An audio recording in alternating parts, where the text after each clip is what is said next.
Donc, je présente tout d'abord Fiona. So I'm talking about you, Fiona, okay, and introducing you. Donc, Fiona, que vous voyez ici, je vais la mettre en épingle. Est-ce que je peux la... Là, voilà, vous allez avoir Fiona. Fiona est la fille du fondateur de la religion dont je vais parler, Weixin Chengjiao. Et elle est l'ambassadrice, celle qu'on voit le plus parce qu'elle parle très bien anglais. Et c'est elle qui explique vraiment beaucoup cette religion car elle participe à énormément de conférences, de congrès internationaux. Et c'est par elle, en fait, et par Massimo, que nous avons là-haut, mais que vous avez déjà entendu, que j'ai pu rencontrer le groupe. Mais je laisse Angélique me faire développer ça tout à l'heure. Voilà. Alors, pour commencer, je fais une capture d'écran pour commencer la chose très sérieusement. Voilà.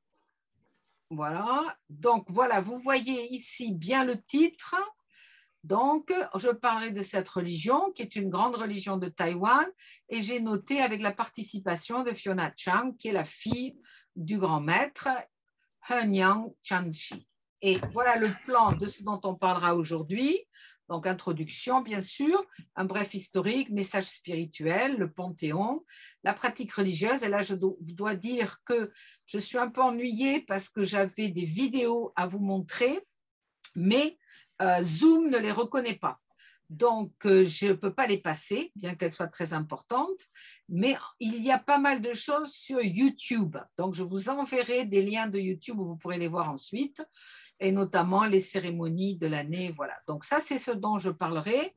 Comme je ne peux pas montrer les vidéos que j'ai, je vous montrerai des photos. Vous avez l'habitude. Voilà. Donc, maintenant, je ferme ça et je laisse Angélique commencer le travail. Merci. Alors, je vais commencer par vous présenter Bernadette, même si on ne présente plus Bernadette. Donc Bernadette qui a fondé le Master Religion et Société à l'Université Bordeaux-Montaigne, il y a quelques années de ça déjà. 15 ans. 15 ans déjà. Et ben voilà, donc il y a 15 ans. Et qui se passionne bien sûr pour les religions et les nouveaux mouvements religieux, donc spécialiste du mormonisme, mais pas que, avec un intérêt ces dernières années pour les religions, en particulier asiatiques. Et c'est en se penchant sur ces religions asiatiques que Bernadette a découvert Taïwan et entre autres le Weixin Chengjiao. Est-ce que tu peux nous dire, Bernadette, oui, mais tu peux traduire rapidement ce que tu as dit en anglais? Oh, oui, Fiona, I was just introducing Bernadette and explaining how she founded the Master on Religions in our university in Bordeaux, and explaining her interests in Asian religions and especially in Weixin Shenzhou in Taiwan. Bernadette, est-ce que tu peux nous dire comment tu as rencontré cette religion?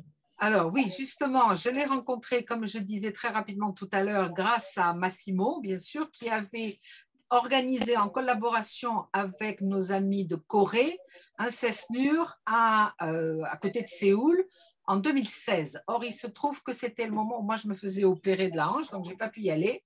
Mais Fiona était là-bas et elle a invité Massimo et 2 ou 3 autres amis à participer à la gigantesque cérémonie des ancêtres que vous verrez à la fin de notre présentation. Et du coup, il a demandé si elle pouvait m'inviter aussi. Voilà, c'est comme ça que j'y suis allée. Alors, j'étais allée déjà plusieurs fois, enfin pas plusieurs fois, mais j'étais déjà allée à Taïwan. Et donc, ça m'a paru très intéressant de voir cette célébration, puisque je connaissais un petit peu déjà des religions là-bas, mais je ne connaissais pas vraiment celle-ci. Donc, j'ai pu faire des comparaisons, mais évidemment approximatives, parce que tant qu'on n'a pas creusé la religion elle-même, c'est très difficile de pouvoir comprendre ce qui se passe. Alors, je vous mets ici une carte. Donc, c'est l'Asie de l'Est pour que vous la voyez bien tous, hein? Oui, c'est bon. Voilà, pour que vous arriviez à voir où est Taïwan. Évidemment, c'est une île qui est assez grande, hein, c'est plusieurs centaines de kilomètres, hein, du nord au sud. La deuxième que vous allez voir, c'est celle-ci. Alors, attendez, excusez-moi. La deuxième, c'est celle-là. Voilà, vous devriez voir celle-ci. Voilà. Donc, l'île, la religion est née dans cette région-ci, à Nantou, à côté de la grande ville de Taichung. Donc, les temples que je vous montrerai sont par ici, également à Taipei, et puis aussi un temple qui est ici. Mais il y en a une quarantaine dans la région. Voilà, donc je ferme maintenant les cartes pour me consacrer à la réponse. Alors, j'y suis donc allée avec Massimo en janvier, disons décembre 2016, et la grande fête a commencé en janvier, le 1er janvier, puisque en Chine, on a adopté le calendrier, pas forcément appelé grégorien, mais le calendrier occidental. Donc, la grande fête des ancêtres était le 1er janvier. Alors, ce qui est intéressant, c'est que je pensais, moi, que c'était une fête pour les ancêtres, tu pourras traduire après un petit peu, Angélique, rapidement, pour les ancêtres personnels, familiaux, des membres du groupe, mais en fait, ce n'était pas du tout les ancêtres familiaux, même si on a parlé d'eux, c'était la fête des ancêtres mythiques chinois, donc de la Chine. Donc, c'était une célébration en l'honneur de milliers d'ancêtres, notamment de plusieurs grands empereurs, on en reparlera, mais ensuite de tous ceux qui ont pu mourir au fil des siècles et qui, lorsqu'on les célèbre, permettent aux Chinois actuels de regagner le sein de la culture, de la matrice chinoise, à la fois historique, mythique, généalogique, enfin c'est tout à fait passionnant. Et c'est une cérémonie qui m'a tellement marquée que j'ai écrit là-dessus, j'ai publié quelque chose, mais en anglais, mais je pourrais vous envoyer ça. Et puis ensuite, j'y suis revenue avec toi notamment, Angélique. Enfin voilà, on pourra détailler tout ça. Voilà. Fiona, Bernadette has just explained how she discovered Weishin Zhenjiao in Taiwan, and especially something that she was really impressed with, which is the ceremony for the ancestors. So she's just explained what the ceremony was like and exactly what it meant for Weishin. Alors, maintenant, je dois préciser un petit peu le nom de la religion, puisqu'évidemment, nous ne parlons pas chinois. Dans Weishin Zhenjiao, Dan m'avait expliqué que ça veut dire en fait littéralement la religion du cœur seul, du cœur pur ou du cœur saint. Et Fiona, à qui j'ai envoyé tout ça aujourd'hui, en fait, elle m'a répondu, nous avons décidé de traduire notre nom chinois par The Sagely Teachings of the Heart, qui en français donnerait les enseignements sages du cœur. D'accord, voilà, donc c'est très récent. I guess, Fiona, you just decided, when did you decide on the name? Oh, sorry, you put on your mic, put on your mic.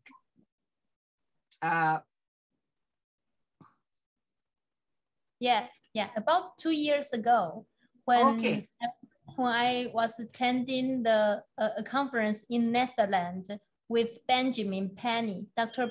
Benjamin Penny. So he recommended us to use this name for our religious group. Okay, I put you as co-animator, so Jimmy can also, or you can also record the talk, okay? I had forgotten to do it, sorry. Okay, so then voilà le nom, donc, hein, c'est les enseignements sages du cœur, et c'est une religion qui a été fondée donc par le père de Fiona, grand maître, au début des années 1980. On estime qu'il y a 300 000 personnes. Les statistiques, à un moment donné, Massimo le rappelle dans plusieurs textes qu'il a écrits, disaient qu'il y avait 1 million de personnes. Le groupe lui-même dit que ça n'est pas autant. Alors, c'est toujours très compliqué de savoir exactement le nombre de membres de divers groupes religieux. Taïwan, c'est 23 millions d'habitants et c'est des milliers de groupes religieux. Donc, il n'y a absolument pas, si vous voulez, comme chez nous, une église énorme majoritaire et des petites poussières à côté, mais ce sont des groupes plus ou moins de taille égale, etc. Mais ce groupe-là, Weishin, est particulièrement populaire et on verra pourquoi ensuite. En tout cas, le chiffre qui est donné, c'est en général 300 000 personnes. Donc, je te laisse résumer ce que je viens de dire, Angélique. Okay, Fiona. Bernadette has just explained what Weixin Changjiao means, trying to translate the name. And also she explained that Grandmaster, your father, is the founder of Weixin. And she's been talking about the number of followers of Weixin. Okay. Donc, de nos jours, il y a environ une quarantaine de temples. Je pense qu'on nous a montré les principaux, mais il y a aussi un temple en Chine et il y en a un aux États-Unis. Et il y a aussi, et si on a le temps que je vous montre toutes les photos, vous verrez à un moment donné des membres qui sont ceux du groupe qu'il y a à Madrid.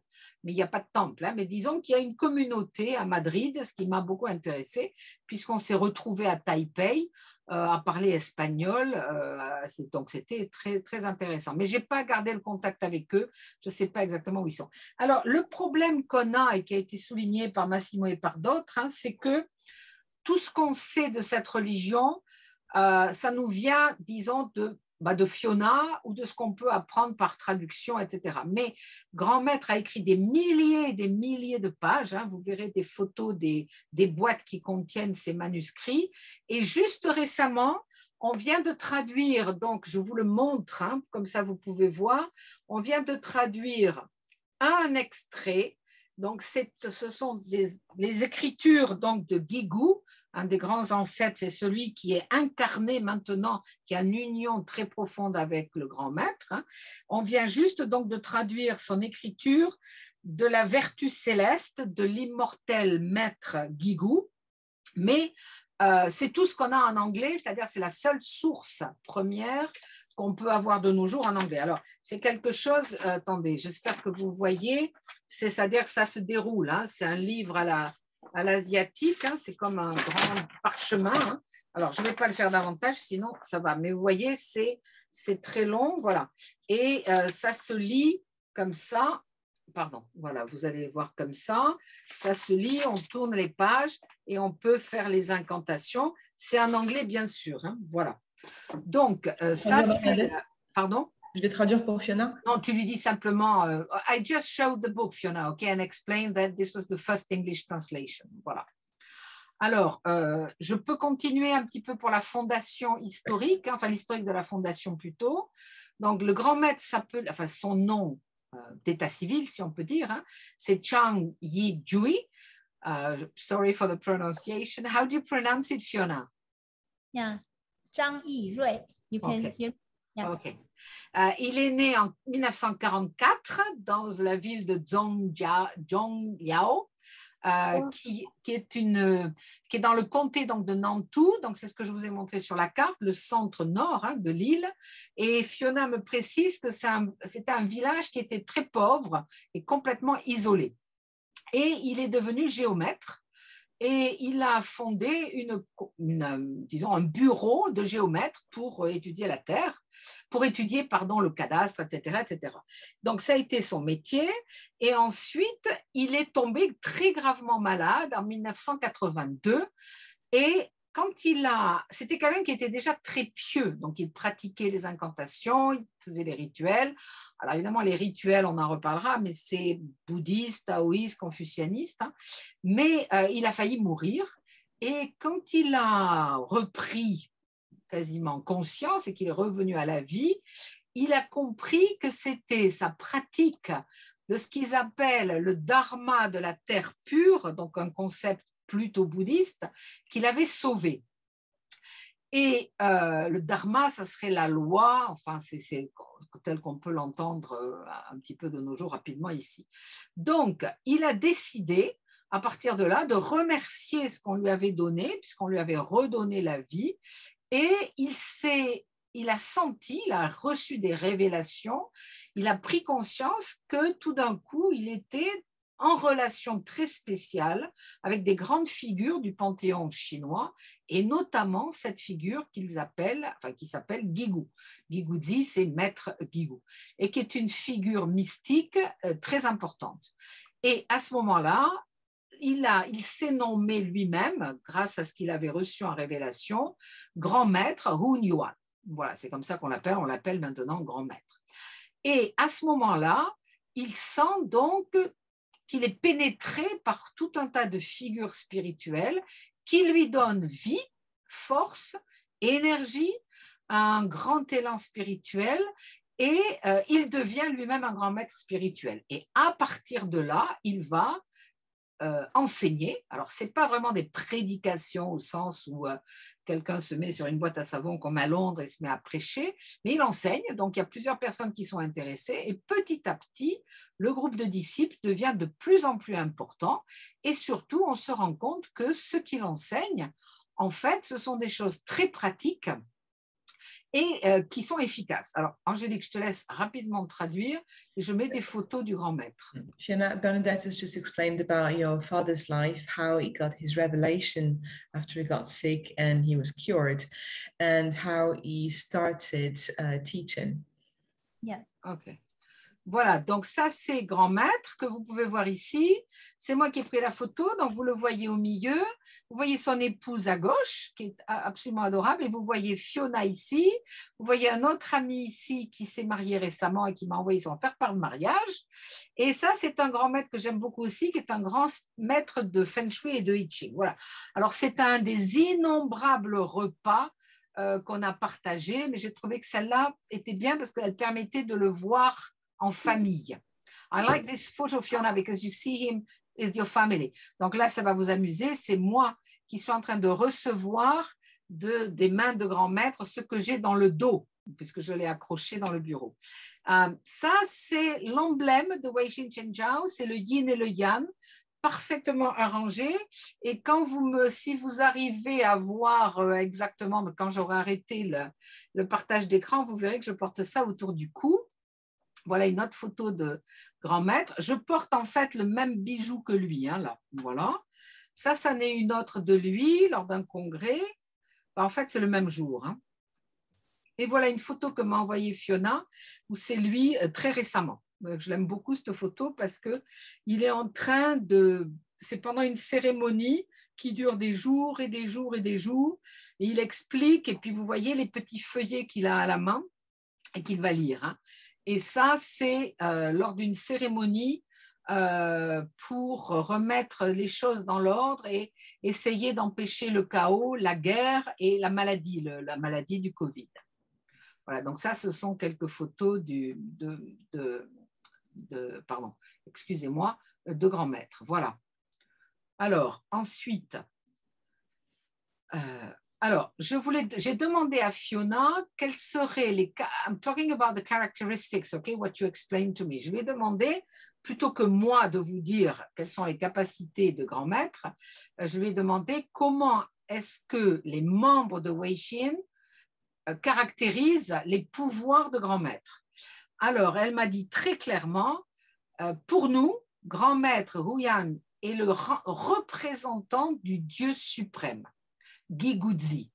Nous pensons que le grand maître est la réincarnation de Guiguzhi. Alors, c'est un concept un peu compliqué, je pense l'avoir expliqué quand j'avais parlé de Desunji Liwei. Ce n'est pas exactement dans les concepts chrétiens hein, de réincarnation. Ici, ça serait, si j'ai bien compris, en termes d'union mystique, c'est-à-dire que tout d'un coup, il y a un esprit qui le possède et en fait, grand maître devient ce que nous, on appellerait un médium, un guérisseur également, un maître spirituel. C'est tout à fait fascinant. Hein. Donc, c'est l'idée d'une union avec Dieu complète. Et elle m'explique, hein, since grandmother's unity with the God Heaven, à cause de cette union intense avec Dieu, il peut à son tour délivrer des guérisons spirituelles, mais aussi des guérisons physiques, c'est-à-dire qu'il peut guérir des malades, etc. Moi, je l'ai vu bénir des enfants et guérir des enfants. Donc, les gens viennent demander de l'aide spirituelle, mais également physique. Mais bon, ça, c'est assez typique, évidemment, de l'apport des religions aux misères du monde. Hein. Alors, ensuite, c'est celui, et ça, c'est important, parce que Grandmaster is the only one who can communicate with the God and deities. Grand maître est le seul qui puisse communiquer avec Dieu et les divinités. Donc ça, c'est très intéressant parce que ça pose, évidemment, je ne poserai pas la question ensuite, mais vous pouvez comprendre que qu'est-ce qui se passera quand il ne sera plus là. Donc, les mécanismes célestes qui lui sont révélés lui permettent de prédire l'avenir. Et ça, c'est intéressant parce que Fiona m'a expliqué qu'en 2019, bien avant que le Covid soit nommé, il a reçu une révélation comme quoi un grand danger venait de Chine. Alors évidemment, comme il y a la menace d'une invasion militaire, ils ont pensé que c'était ça. Donc, ils ont fait des rituels intenses. Ce sont des rituels qui durent des jours et des jours, qui consistent, vous le verrez, hein, à faire des incantations. Mais en fait, ce qui arrivait de Chine, c'était le virus. Donc, ils ont tout de suite fermé le pays. Alors, ce n'est pas parce qu'il a dit aux autorités fermer le pays, mais disons qu'ils sont persuadés que les rituels qu'ils ont faits, plus la politique sanitaire du gouvernement, a fait que Taïwan a été quasiment sans cas de Covid. Ça arrive juste maintenant, mais dans des proportions infimes par rapport à chez nous. Donc, il est le seul qui peut prédire le futur, qui peut également nous révéler les messages du paradis et aussi empêcher les désastres. Donc, c'est ce que je viens de vous dire. Il y a un exemple, mais on n'a pas trop le temps de développer, d'un tremblement de terre qui a été évité. I'm talking about also how Grandmaster avoided an earthquake, in a particular place. Donc ça, si vous regardez les vidéos sur YouTube, vous avez l'explication de ça. Donc, alors, ce qui est intéressant aussi, c'est que Fiona me dit, mais nous ne devons pas nous reposer exclusivement sur la puissance et l'aide de grands maîtres, car nous devons nous-mêmes travailler à partir de notre propre karma. Nous pouvons avoir de l'aide, il peut nous guider, mais il ne peut pas tout faire à notre place. Hein. So I'm explaining how people also have to cultivate their own dharma, etc. Voilà. OK. OK. Pour ce qui est du message spirituel, Bernadette, est-ce qu'il a produit un message qui est radicalement différent? Alors, j'ai pas eu le temps de développer, enfin, j'ai pas eu le temps, j'ai déjà évoqué un petit peu, mais cette religion se situe comme le peu de religions que je peux connaître de Taïwan, quand elles sont complètement à l'extérieur du domaine chrétien, elles tirent leurs principes spirituels et leurs rituels, ce qu'ils appellent les trois harmonies. I'm talking about the three teachings, the three harmonies. C'est-à-dire confucianisme pour un respect des anciens de l'ordre social, etc., etc. Et puis bouddhisme et taoïsme. Alors, c'est très compliqué pour nous parce que nous, on aime les choses nettes. Et là-bas, ce n'est pas possible. Tout est complètement interrelié. Donc, dans les temples, il y a Bouddha, il y a les divinités, il y a les esprits taoïstes. Alors, il peut y avoir des temples bouddhistes où il n'y aura que Bouddha, on en voit. D'ailleurs, la prochaine fois, je vous en montrerai, où il n'y a vraiment que des divinités bouddhistes, enfin, associées au bouddhisme et des statues de Bouddha. Mais la plupart des temples que j'ai vus mélangent absolument tout.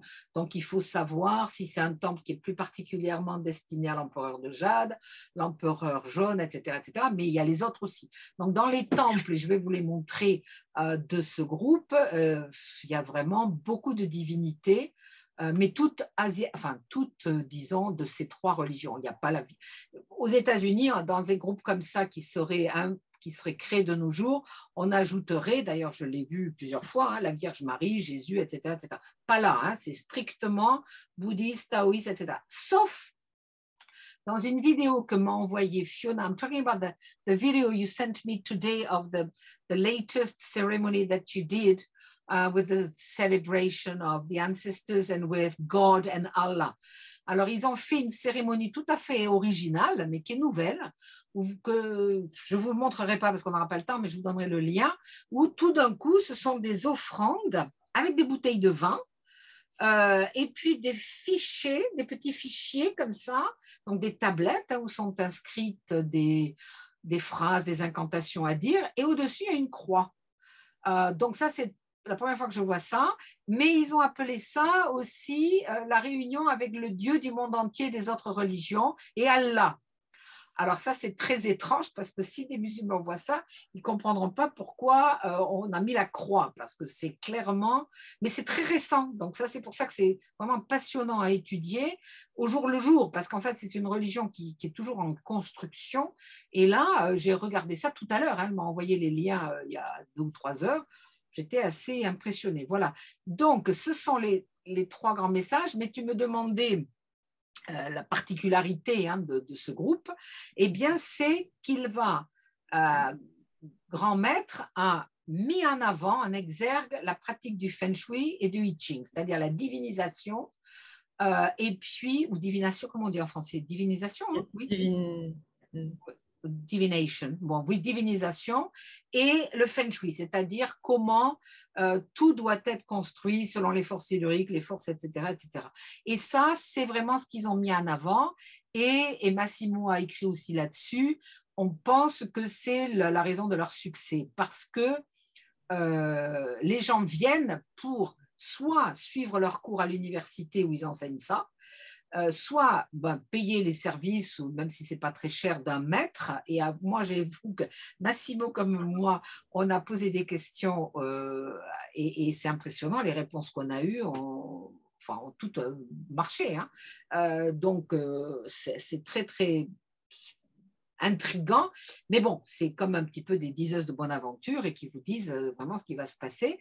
Et donc, les gens, si vous voulez, se réfèrent à leurs conseils pour construire ceci, pour construire cela, pour construire un magasin, pour construire leur maison, et aussi avec le I Ching et la divination, parce qu'on va vous dire il faut faire ça dans 6 mois, il faut faire ça dans 1 an, attention, ne fais pas ça maintenant parce que ça ne va pas aller. Et donc, les gens remercient ensuite, font beaucoup d'offrandes et font beaucoup de dons. Donc, même si on ne demande pas d'argent beaucoup, je crois que je pensais en parler à la fin, mais les gens à qui j'ai posé la question m'ont dit on donne $50 à peu près par mois pour suivre tel et tel cours. Bon, ça, il peut y avoir d'autres types de prix, hein. Mais en fait, et Fiona me l'a redit, comme les gens sont très contents, bien, ils vont remercier.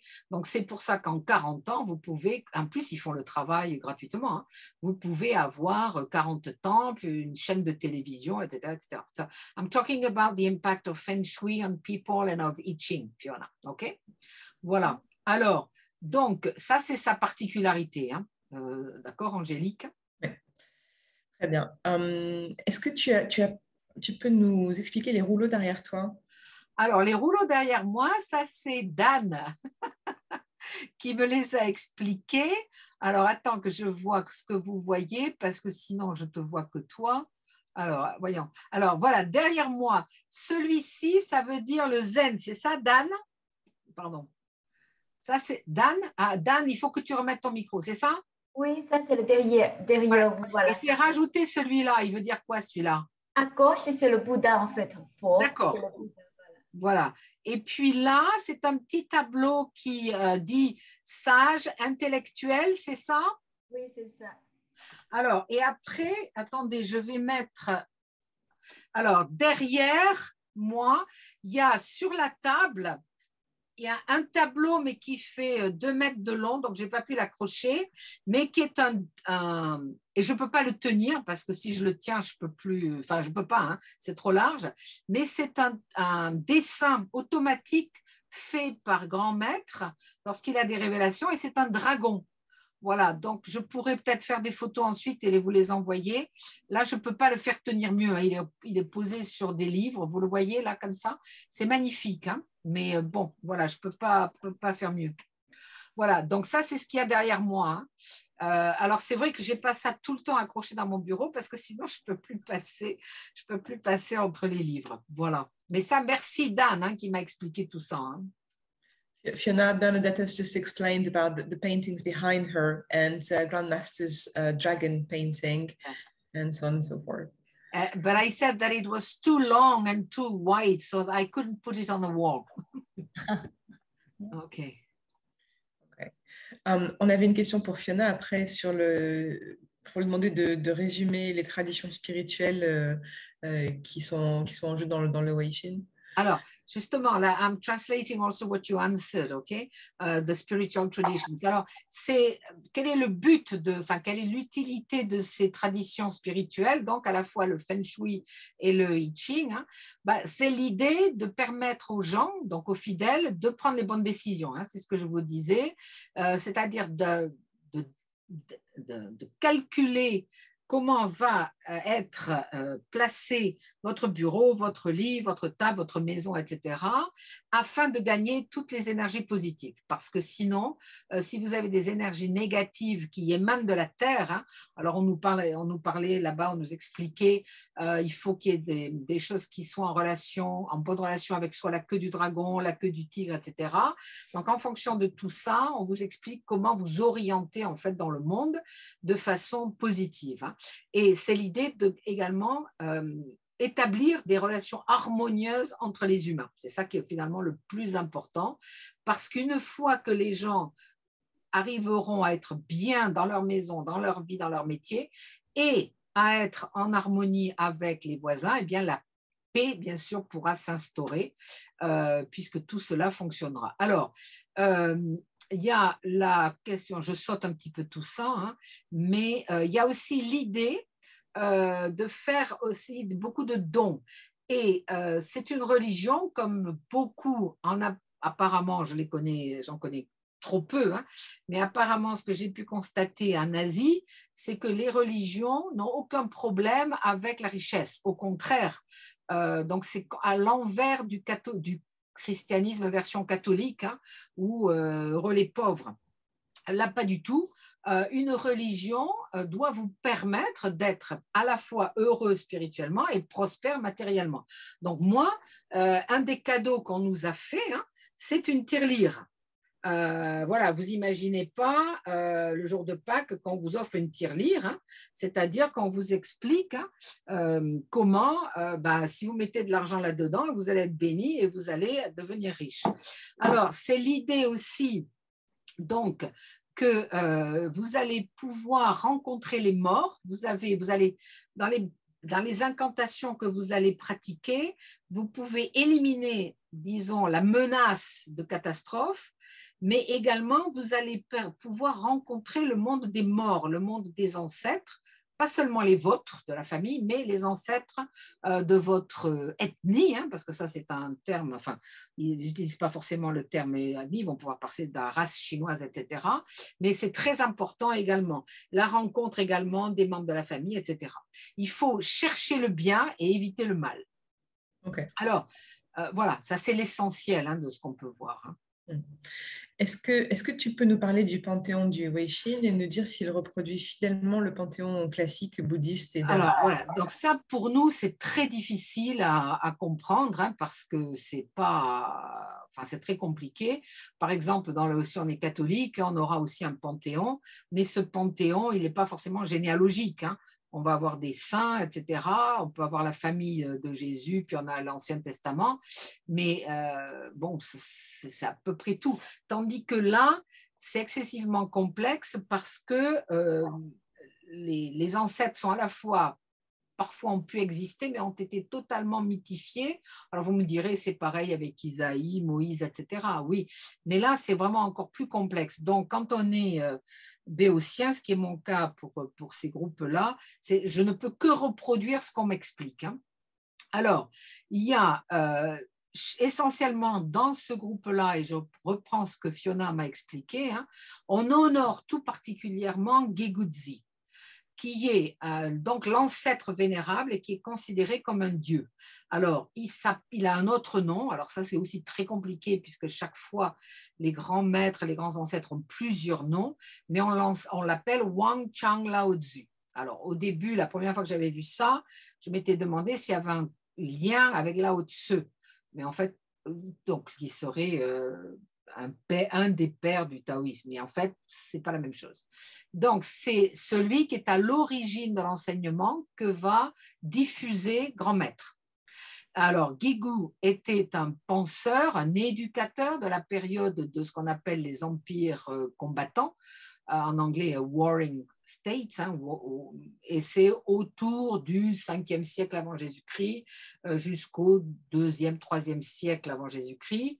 Et il aurait parfaitement compris le I Ching et l'art de la guerre. Donc, il est considéré comme un grand stratège et il vivait reclus, hein, comme une espèce d'ermite, hein, dans la province de Henan, où il se cultivait spirituellement, hein, ce qu'ils appellent cultivation, c'est-à-dire devenir un sage. Hein. Et c'est lui qui aurait établi la première académie militaire chinoise, qui aurait eu des disciples, on compte 108 disciples, et je ne vous donne pas le nom des plus grands. Puis, on en a fait l'ancêtre de l'art martial et également l'ancêtre de la science de la communication.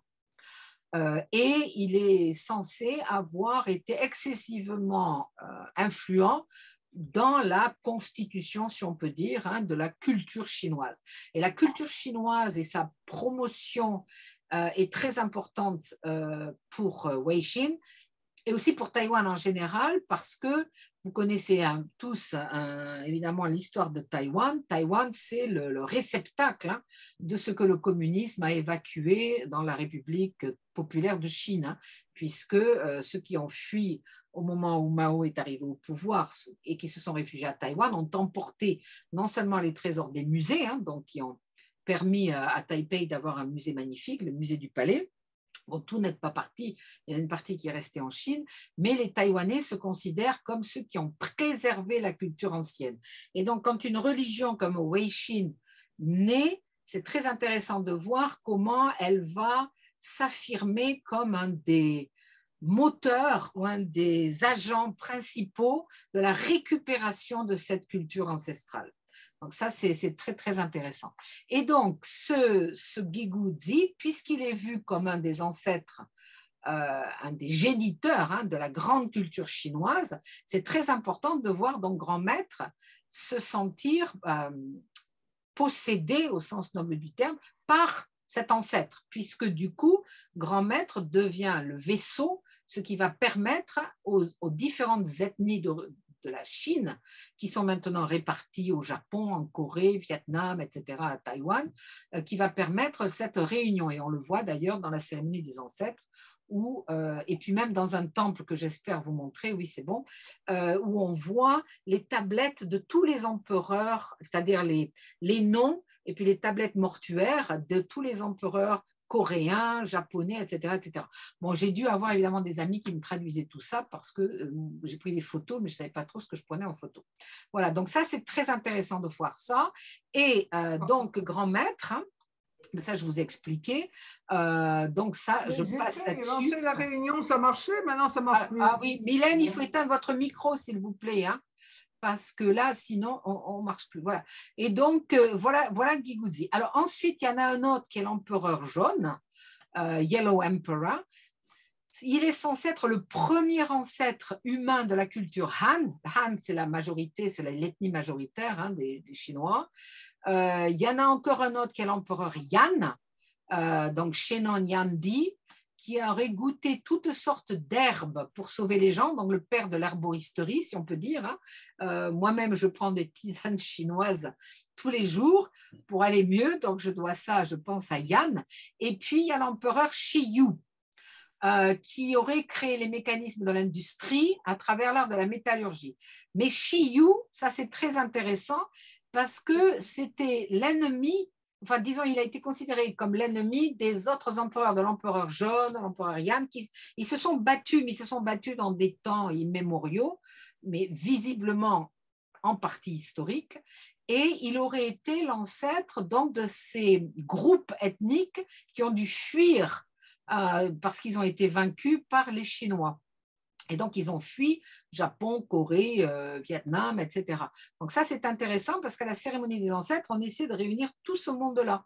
Et bon, j'ai écrit là-dessus, mais en anglais, mais pareil, je peux vous l'envoyer. Voilà. Alors, l'empereur jaune, Yellow Emperor, il est censé avoir inventé la boussole pour guider les gens vers une vie civilisée.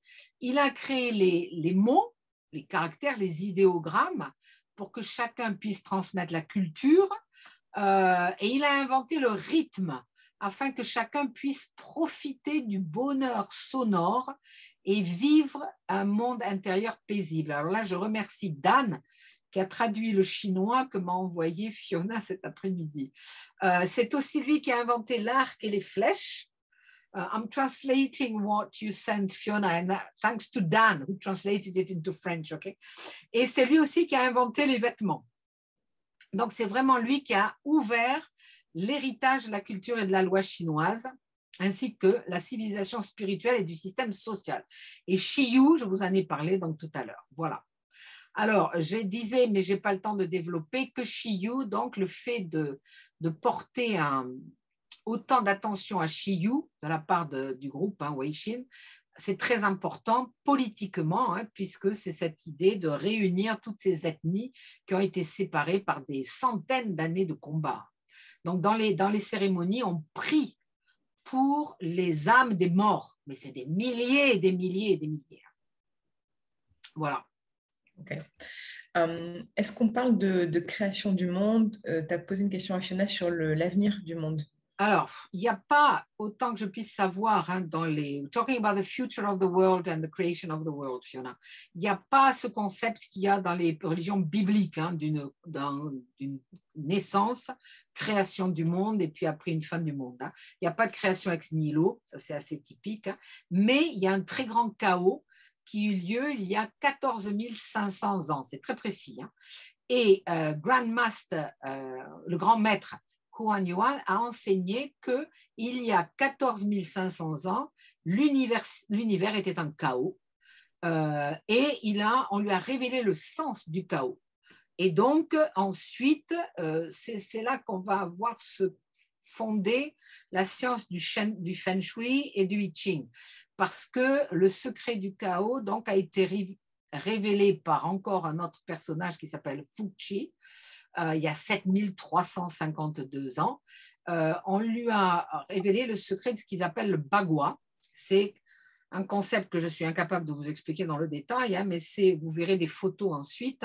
C'est 8 trigrammes qui peuvent être organisés de tout un tas de manières, mais quand on sait les lire, c'est ce qui va vous donner les règles du Feng Shui. Voilà, c'est sur les polarités, etc., etc. Voilà. Donc ça, je ne peux pas vous en dire davantage, mais et ensuite, tu m'as demandé pour l'avenir de l'humanité. Oui, l'humanité, grâce aux enseignements et surtout grâce à la cultivation de son être spirituel, l'humanité va vers ce qu'on appelle dans le bouddhisme la terre pure, un paradis terrestre, vers lequel nous avançons. Alors évidemment, il faut faire tout un tas de cérémonies, de rituels pour éliminer ce qu'ils appellent, alors qu'ils traduisent en anglais par les griefs, grievances. Les griefs, c'est un petit peu le pardon dans le christianisme, même si ça ne fonctionne pas exactement comme ça, mais c'est tout le but des temples, des cérémonies, c'est d'éponger tout ce qui va mal entre les humains. So I'm talking about how the aim of all the ceremonies was to put an end to grievances. OK, voilà. Justement, est-ce que tu peux nous dire comment ces croyances et ces attentes sont mises en scène? Alors oui, ça c'est. Alors je vous enverrai des liens vidéo parce qu'on n'aura pas le temps. Moi, je vais vous montrer quelques temples, mais comme dans toutes les religions, j'ai pu observer là pour le coup personnellement que ça fonctionnait aux 3 niveaux, comme dans toutes les religions, niveau personnel, individuel. Donc la pratique chez soi ou la pratique dans les temples. Deuxième niveau, évidemment, dans les temples, les cérémonies communautaires. Et puis, alors là, c'est vraiment extraordinaire chez Weixin, mais je pense qu'il y a d'autres religions là-bas qui font ça. On pourrait le voir aussi chez nous, la différence entre la messe quotidienne, où on ne chante pas, où il n'y a pas d'orgue, et puis la grand-messe à Pâques, etc., les fêtes carillonnées. Mais là, c'est vraiment... ça atteint des proportions gigantesques. Alors, ça serait un peu comme des grandes cérémonies au Vatican, les cérémonies de canonisation, par exemple, par rapport à une simple messe quotidienne, si vous voulez. Mais c'est vraiment très haut en couleur. Et quand la première rencontre avec le groupe religieux, et comme pour moi, et même pour Massimo, pour la fête des ancêtres, c'est... mind-boggling, comme on dit en anglais, c'est-à-dire c'est tout à fait stupéfiant au sens propre du terme. Alors, je vous montre quelques temples parce que c'est comme ça qu'on arrive mieux à voir. Alors, pardon, j'y arrive. Hein. Alors, c'est ça. Voilà. Et tu peux expliquer à Fiona ce que j'ai dit là? Oui, Fiona, Bernadette has just explained how believers get organized and how they practice the religion. So they can practice individually in their daily life and also in temples, both individually and in groups. And also during huge ceremonies like the ceremony for the ancestors. And she explained how amazing this was for us because we have very few things that would compare here. Ok, donc ça c'est le temple, un des premiers temples qu'ils ont édifié, qui est magnifique, Hitien, qui est à Nantou, dans les montagnes. Ça c'est la montée. Voilà, et puis voilà les hôtels. Alors, pardon, ça ne va pas marcher. Si, voilà. Alors, ce que je vous disais, c'est que voilà, vous avez des divinités qu'on appellerait nous taoïstes, vous avez des Bouddhas, vous avez ici Kuan Yin qui est la représentation d'une sorte de divinité féminine bouddhiste, et puis vous avez Giguzi qui est ici. On le reconnaît tout le temps parce que d'abord il a une tête spécifique, il a un fouet qui est fait avec de la crinière de cheval, et dans la main vous en verrez plein d'autres. Hein. Il tient le symbole du Feng Shui, le compas du Feng Shui. Hein. Voilà, donc ça c'est un hôtel. Ici vous avez la fleur de lotus, et quand le Bouddha est représenté là ou un personnage représenté ici, ça signifie qu'il a atteint l'éveil. Hein. Vous avez évidemment des offrandes. Voilà, donc ça c'est un autre, ça, ici, là voilà, un autre côté. Toujours beaucoup d'encens, énormément d'offrandes d'encens partout. Vous voyez là, vous avez le Bouddha. Voilà, on le voit mieux ici, Giguzi. Voilà, ici Giguzi, typique. Hein. Alors, lui, il a rien, il a perdu ses cheveux, là, son crâne de cheval, vous en verrez d'autres. Voilà, ça c'est c'est un temple magnifique. Il me tente que d'une chose, c'est d'y revenir. Hein. Ça, c'est les petites choses qui sont accrochées dans les arbres pour porter bonheur. Voilà, là, vous avez un des dessins de grand maître d'un dragon. Ils sont un peu tous différents, mais c'est dans la bibliothèque de ce centre.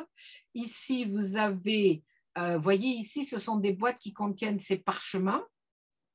Et ici, c'est très intéressant parce que ça explique comment, en 1999, il y a eu un énorme tremblement de terre, comme on n'en avait pas vu depuis des centaines d'années.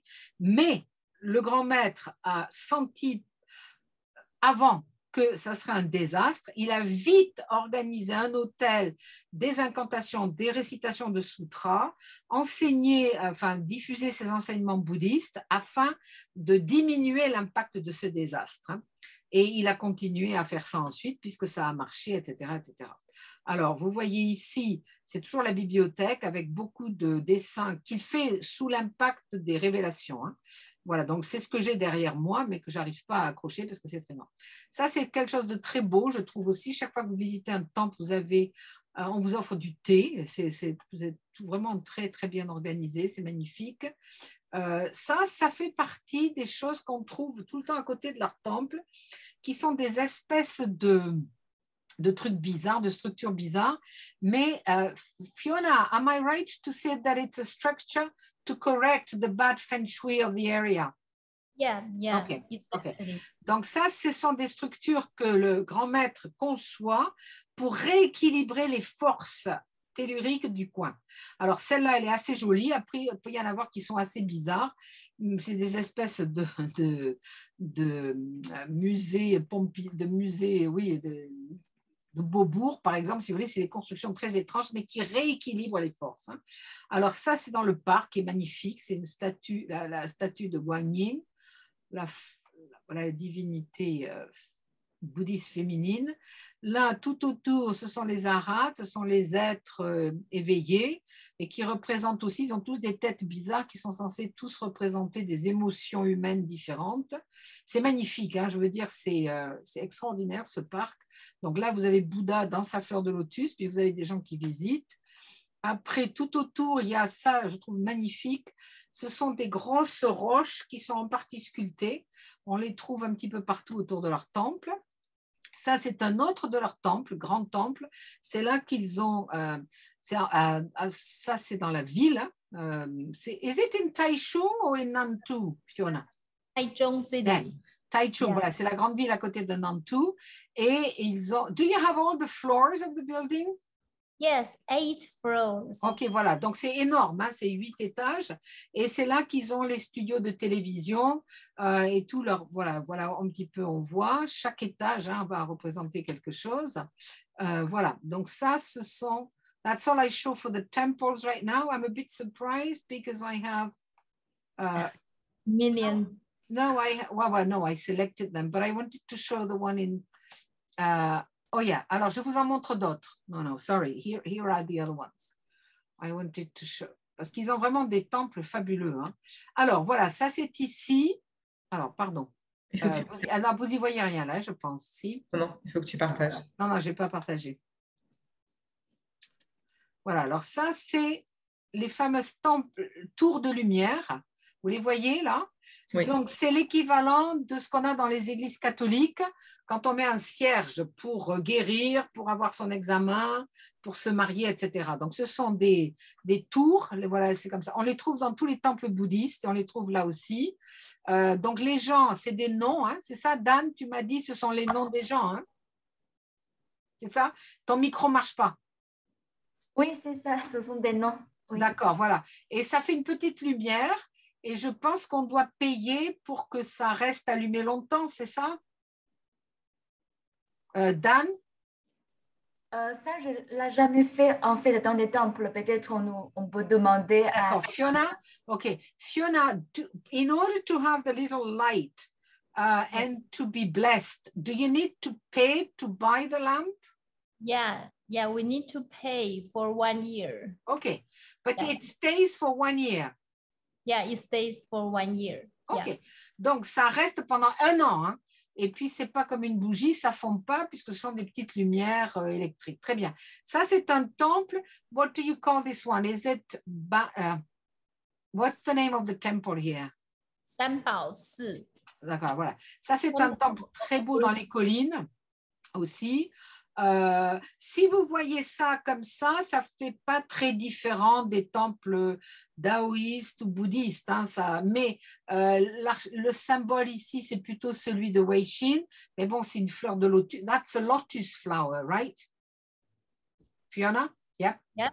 Yeah. What is this here on top? On the top, Yeah. it's lotus. Lotus. Oh, lotus, c'est un lotus. Hein? Oui, voilà, ça c'est le lotus. OK. Voilà, alors ici, ça c'est dedans. Donc là, vous voyez des gens qui font des prières. Hein? Alors là, ce sont des Bouddhas. Mais je ne sais pas si, quelle est exactement la cérémonie. C'était en pleine journée, un matin. Mais ça, vous voyez les habits. Et alors, c'est grand maître qui a choisi les habits. Hein? Ça, ce sont de simples fidèles habillés en gris. En noir, c'est un autre ordre d'une espèce de clergé, mais ce n'est pas un clergé professionnel. Hein. Ce sont des gens qui sont élevés à tel et tel grade en fonction de leur investissement dans la religion. Là, c'est le gong. Hein. C'est comme un dos de tortue. On tape dessus pour rythmer les prières. Voilà. What are these little lights for, Fiona? Yeah, it's also a kind of blessing lights. OK. C'est encore pour des bénédictions. Alors là, these are the ancestors' tablets, right? Yeah. OK. Voilà, donc là, ce sont les tablettes des ancêtres et cela, c'est alors, je ne saurais pas vous dire, mais peu importe de toute façon, mais il y a tout un espace qui est pour les ancêtres, les empereurs coréens, l'autre pour les empereurs chinois, japonais, chinois, etc. C'est tout à fait impressionnant. Là, c'est la porte qui représente le portail céleste par lequel rentrent les divinités pour aider les humains. Là, c'est le papier qu'on va brûler. Hein. Vous voyez le pendentif, c'est celui que j'ai autour du cou. Et ça, c'est le fourneau où on va faire brûler le papier pour que la fumée aille rejoindre les esprits. Voilà, ça, c'est un autre. This is in Taipei, right? This is your temple in Taipei? Yeah, in Taipei. Okay. Voilà, alors in Taipei, ils n'ont qu'un ou 2 étages, mais ça, c'est assez typique hein, là-bas où on n'a pas forcément la place d'ériger un temple. Et j'ai mis cette photo parce que c'est pas pour me montrer moi, bien que ça soit sympathique, voilà Massimo, mais derrière, ce sont les membres espagnols. These are your Spanish members, right? Yes, yeah, yeah. OK. Et ça, ce sont les amis coréens. Voilà, ça, c'est les Coréens. Ça, c'est, voilà, ça, c'est ben, nous. Gordon Melton, ça, c'est les amis coréens. Et ça, c'est les Espagnols. Voilà. Alors, ça, c'est un temple aussi que j'adore. Ça, c'est celui sur la côte Est.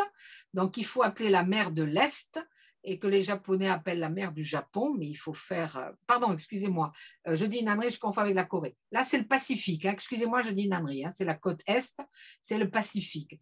Et c'est leur temple qui est très, très, très beau aussi, qu'on a visité, le voilà. Donc, vous retrouvez ici le lotus. On nous accueillait et voilà, je n'ai pas tout mis, mais voilà en gros plan. Il est plus sobre, voilà à l'intérieur. Il est beaucoup plus sobre que les autres, mais là, vous retrouvez les murs de lumière avec les petites bougies, etc. Et là, c'est un hôtel relativement dépouillé. Vous pouvez comparer avec ce que je vous ai montré tout à l'heure. Et là, il n'y a que Guiguzzi hein, et quelques divinités, beaucoup d'offrandes. Voilà.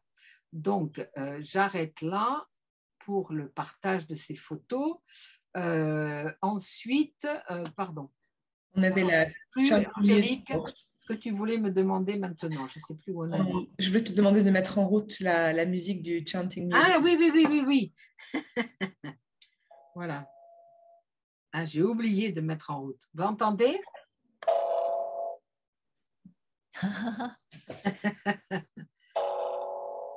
Alors, attendez, ça va devenir très beau.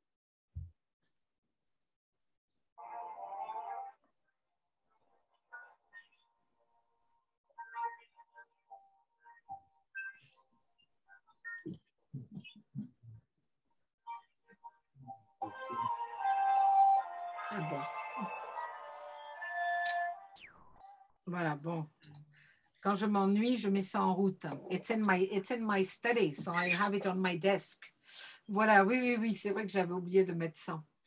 Ta nièce adore cette musique. Ah oui. On avait ensuite toute une série de questions pour Fiona. On avait des questions à propos du grand maître et on voulait savoir si c'est lui qui choisissait la forme de tous les rituels suivant les pratiques du bouddhisme, du taoïsme, du confucianisme ou bien s'il les avait inventés, par exemple. Okay, so this is the questions that I asked you, Fiona, about the rituals and how they were, set up. Alors, ça, c'est tout à fait intéressant parce que quand on regarde une religion aussi structurée, avec autant de constructions, des cérémonies parfaitement organisées, mais au millimètre près, et la religion n'a que 40 ans, on se dit, mais est-ce qu'il a puisé tout ce qu'on voit à des traditions ou est-ce qu'il a tout inventé? Alors évidemment, quand on voit un temple, on voit bien les influences, etc., etc. Mais sinon, c'est quand même grand maître qui a tout, là aussi millimétré. C'est-à-dire que c'est lui qui a décidé de l'organisation des rituels, qui a décidé de l'organisation de ces immenses cérémonies, de la disposition des hôtels, etc. Alors, donc, quand j'ai demandé ça à Fiona, elle m'a répondu cet après-midi, ben oui, alors elle me dit une partie du rituel. Alors, elle m'a écrit en chinois, donc je remercie Dan qui m'a traduit tout cet après-midi dans l'urgence. Donc, ça va un côté un petit peu amusant. Donc, une partie du rituel est une fusion du confucianisme, du bouddhisme et du taoïsme. Et la plupart d'entre eux ont été enseignés par Wang Chang Lao Tzu, qui est donc Guiguzzi. Alors, les robes jaunes, vous avez vu tout à l'heure dans un temple, ceux qui sont habillés en jaune, ce sont ce qu'on appellerait chez nous un abbé ou un mage, c'est-à-dire un grand maître. La robe noire, c'est un mage, mais qui est également un conférencier. Vous les verrez tout à l'heure à la cérémonie des ancêtres. Et la robe grise, c'est les élèves de la classe régulière. Et le vêtement noir, mais qui n'est pas comme une robe, c'est un mage aussi ou un conférencier. Alors, les pratiques quotidiennes, je vais demander que font les gens chez eux. Alors, ils chantent des sutras, ils font des incantations, un petit peu comme nous, des litanies. Ils brûlent de l'encens et ils prient ils prient pour des bénédictions. Ça, c'est la routine. Donc, elle me dit, we have to recite the scriptures every day. Nous devons réciter tous les jours des passages des Écritures afin de, comme ils disent, cultiver notre esprit, afin de nous élever spirituellement. On peut le faire n'importe où, dans toute la journée. Alors, dans les temples sont organisées des sessions de rituels où on va chanter, où on va faire des invocations. Tous les soirs, ça peut être le matin et ça peut être également le soir, et c'est sous la conduite de prêtres, enfin les gens qu'on a vus tout à l'heure. Et on peut venir au rituel n'importe quand, c'est tout à fait libre, etc. Alors moi je demandais, est-ce qu'on peut aller au temple n'importe quand ou est-ce qu'il faut une préparation spécifique? Alors elle me dit, people can go to the temple anytime, mais la plupart du temps c'est quand il va y avoir un cours ou un rituel organisé. Mais les temples sont toujours ouverts. On n'a pas besoin de se préparer à quoi que ce soit. Si on est un simple visiteur, d'ailleurs nous on a passé quand même plusieurs jours et on pouvait rentrer n'importe quand, mais il faut avoir un cœur pur, donc il faut venir avec une sincere heart, avec une sincérité en soi. Il ne faut pas y aller dans un esprit moqueur ou négatif. On peut aussi faire des offrandes, mais ce n'est pas obligatoire. Voilà, et donc en fait on peut y aller de façon très simple. Voilà. Ensuite, ce qui est très important, c'est en fait le fait de réciter des sutras, réciter des incantations, etc., etc. Alors, après, j'ai demandé, est-ce qu'il y a des rituels spécifiques, et notamment pour la paix? Alors, je vous en ai déjà un petit peu parlé. Taïwan, c'est comme la Corée du Sud, c'est sous la menace permanente d'un conflit armé et dévastateur, puisque évidemment, il n'y a pas l'échelle est relativement à la défaveur de Taïwan, il suffit de regarder la carte. So I'm talking about the cross-strait tensions, ok? Donc, ils ont élaboré, un grand maître a élaboré des rituels tout à fait importants pour donc pacifier non seulement les relations actuelles entre Taïwan et la Chine et entre les Chinois de Taïwan et les Chinois de Chine, mais avec tous les esprits des morts. Donc, si vous voulez, c'est quelque chose qui est à la fois, on dirait, synchronique et diachronique, c'est-à-dire qu'on est à la fois dans, ça c'est en général les religions, les relations sont à la fois horizontales et verticales. La verticalité ici, elle est avec les âmes de tous ceux qui sont morts. Alors, ils appellent ça les wraiths, qui sont les fantômes, mais ici, je pense que c'est dans le sens de esprit, puisqu'on ne dirait pas tellement je veux communiquer avec les fantômes. Donc, il y a par exemple un rituel où on doit adorer, ou en tout cas, ce n'est pas tellement, je pense, adorer, mais c'est communiquer avec les morts de 5000 ans de l'histoire chinoise. Donc, si vous voulez, ça fait un nombre évidemment incalculable de gens qui sont morts pendant les guerres. C'est pas les morts simples, sinon ce serait des milliards, mais c'est les morts à la guerre, donc les espèces de martyrs. Et dans un rituel de 2006, elle me dit, we put the national flags of both China and Taiwan in the furnace. Donc elle me dit, en 2006, on a élaboré un rituel, grand maître a élaboré un rituel où on a brûlé ensemble dans le fourneau, comme celui que vous avez vu tout à l'heure, les drapeaux de la Chine et de Taïwan. Mais pour eux, brûler des drapeaux, ça ne veut pas dire faire une injure évidemment au drapeau, mais c'est réconcilier justement les Chinois et les Taïwanais. Donc c'est très intéressant de voir ça. C'est un peu comme quand ils brûlent de l'argent pour que la fumée aille rencontrer la divinité. Ensuite, donc ça c'était la fameuse prière prayer for the peace. Cross-strait peace. Voilà, c'est la prière pour la paix, pour ce qu'ils appellent le détroit entre les deux pays. Et c'était dans un temple spécifique. Voilà. Alors, après, il y a d'autres rituels.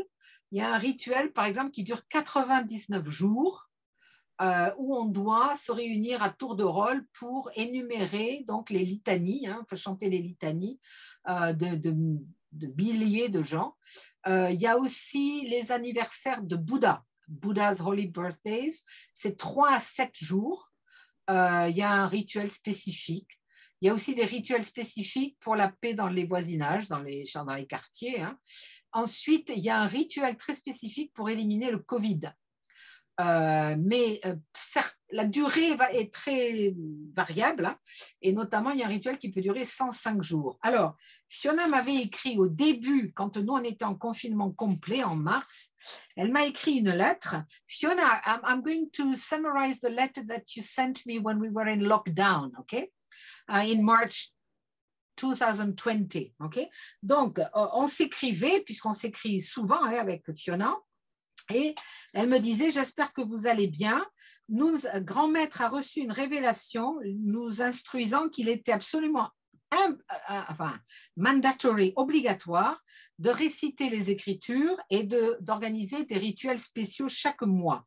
Les titres sont les mêmes, Élimination des désastres et Paix sur Taïwan.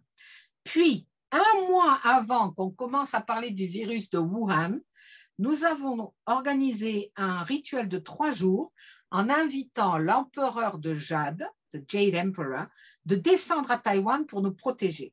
On ne savait pas qu'on allait organiser autant de rituels, mais c'est après qu'on a compris pourquoi on avait dû le faire. Donc, le grand maître reçoit une révélation qui lui ordonne d'organiser des rituels et c'est après qu'il va comprendre le sens.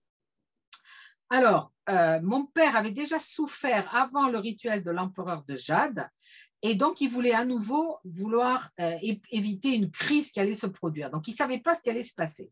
Donc, un rituel a eu lieu pendant 36 jours. Il a fallu transformer nos récitations en énergie afin de générer suffisamment de force pour chanter les Écritures 4 800 000 fois. Donc, évidemment, ils sont plusieurs à faire ça. Mais ils n'ont pas réussi à tout faire. Et Fiona m'explique que les virus sont considérés, et apparemment, j'en ai parlé avec des spécialistes, c'est assez taoïste comme concept, les virus sont considérés comme des êtres doués de sensations, des sentient beings, je ne sais pas trop comment on traduirait ça, mais des êtres vivants, hein, qui aussi ont besoin de salut de la part de l'empereur de Jade, qui les retient. Et donc, le but de nos rituels, c'était de les pacifier, en fait, de leur transmettre de l'énergie pour les pacifier afin qu'ils n'importunent plus les humains.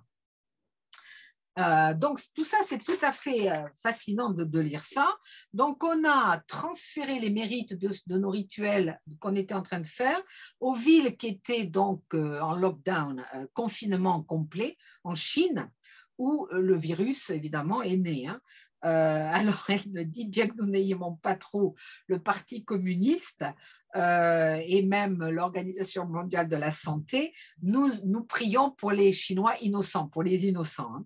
Mais nous n'avons pas pu réciter autant de noms et donc nous n'avons pu que protéger Taïwan. Et c'est vrai que Taïwan a été vraiment très, très protégé.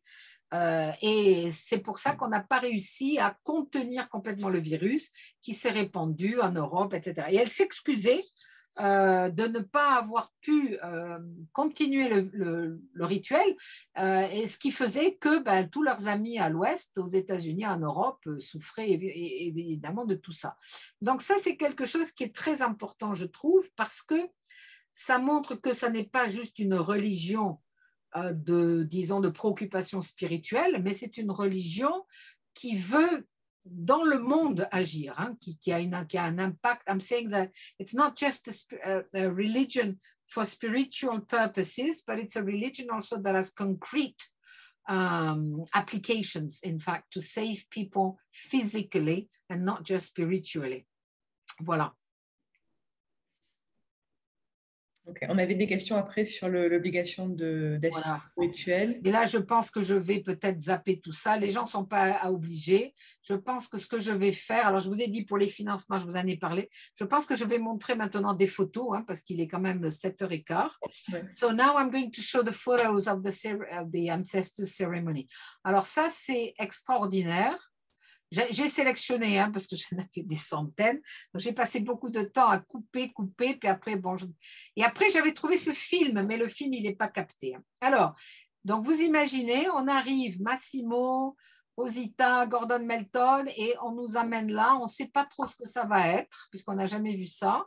Et c'est le 1er janvier, donc on est arrivé la veille, et on arrive dans un stade gigantesque, et là, on sera 33 000 pendant plus de 6 heures à participer à une cérémonie incroyable.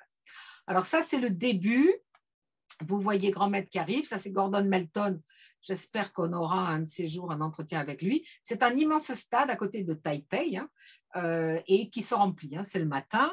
Bon, ça c'est une photo que j'ai prise sur le grand écran parce que je n'arrivais pas à tout prendre, mais là c'est quasiment plein. Et puis après je vais vous montrer, alors il faut imaginer que ça dure et que ce sont des, j'ose pas dire des vagues humaines, mais quasiment, de membres du groupe. Alors tout le monde n'a pas pu venir puisque le stade ne contenait que 33 000 personnes et qu'il y a beaucoup plus de membres. Et Fiona me dit tout le monde n'a pas pu venir. Mais ce sont des vagues qui vont, pendant des heures et des heures, apporter des offrandes pour les esprits des ancêtres. Et ça n'arrêtait pas. Et entre ces processions réglées, mais vraiment, je vous dis, à la minute près, enfin au millimètre près, il y avait des spectacles. Et ça, les spectacles, c'est pas forcément des membres, ça peut être des gens qui font venir et qui payent pour ça. Alors ça, voilà, vous en avez ici, ça arrive. Alors c'est pas, j'en ai éliminé. Vous reconnaissez ici le maître du I Ching. Ça, c'est l'autel. Vous voyez, énormément de divinités. Et on va, au fil des heures, rassembler ici sur les étagères des fleurs. Moi-même, j'y suis allée. Massimo y est allé pour honorer les ancêtres. Voilà. Et les gens défilent en ordre extraordinaire. Donc là, c'est un mage, un prêtre qui fait une offrande. C'est du riz. Voilà, j'ai posé la question à Fiona. Il offre du riz. C'est très intéressant parce que quand on voit ça, on se dit, tiens, c'est une Eucharistie, comme dans le catholicisme. C'est un peu le même principe, sauf qu'il n'y a pas de transsubstantiation, mais c'est une offrande de riz. Alors, je passe ça, mais vous voyez, nous, on avait un texte où tout était traduit. Donc, c'est là que vous voyez, nous allons appeler les 15 615 ancêtres, nous allons les appeler. Et tout au long de la cérémonie, leurs noms sont prononcés. Alors, la sono est tonitruante et chaque fois qu'il faut faire une certaine chose, il y a des hurlements multipliés par 50 parce que le micro, évidemment, marchait très bien. Et je voulais vous montrer le film parce que vous auriez entendu, mais il faut imaginer. Bon, là aussi, c'est la suite. Alors, ça, c'est vers midi quand on a béni nos plateaux repas. Et puis, voilà. Alors, ça, ça fait partie des distractions. Ce sont des petits jeunes qui vont faire ça. Alors, ça, c'est l'inévitable dragon qu'on promène. Voilà. Moi, j'ai beaucoup aimé. J'ai fait d'autres photos, mais je ne vous les montre pas. Mais on voit les gamins qui sont dans le dragon et qui en ont marre parce qu'à un moment donné, évidemment, ils sont obligés de le porter comme ça. Ils sont reposés. Alors, ils sont en train de discuter entre eux d'un air de dire il fait chaud, on est fatigué. Voilà les oriflammes à un moment donné. Ça, c'est voilà, encore un défilé de gens qui arrivent et qui portent ces drapeaux. What are these flags about, Fiona? Yeah, the flags are from each branch temple. Ok, donc ça vient de chaque temple, d'accord. Voilà, là vous avez un autre ordre et vous voyez les hôtesses comme elles gardent tout ça. Vous voyez, c'est de là que j'ai ma propre écharpe, moi. I have my own scarf from that time. Yeah. Voilà. Et là, ils portent une espèce de, je sais pas, de sceptre qui est. Is it a dragon head? That is, Yes. Yeah. Yeah. Okay. Yeah. Voilà. Et vous avez, alors voilà, ça c'est très important. This is holding a box of grandmaster's writings. Yes, yes. We call it Weixing Canon. Voilà, ça c'est donc on porte, donc ils sont très nombreux, je vous en montre qu'un, mais ils sont très nombreux et ils portent les boîtes qui contiennent le canon des écritures donc de grand maître qu'il a écrit, c'est des milliers et des milliers de pages. Donc, ils défilent, mais il y en a au moins, je ne sais pas, 20 ou 30. Voilà, après, ça va être les femmes. Can you tell us about this particular order of the clergy? Yeah, they are the host of each branch temple, of the branch temples. Ah, d'accord, ce sont les hôtesses donc de chaque temple qu'on a vu dans le dans l'île. Hein. Voilà, ça, ce sont les... This is the same for the men?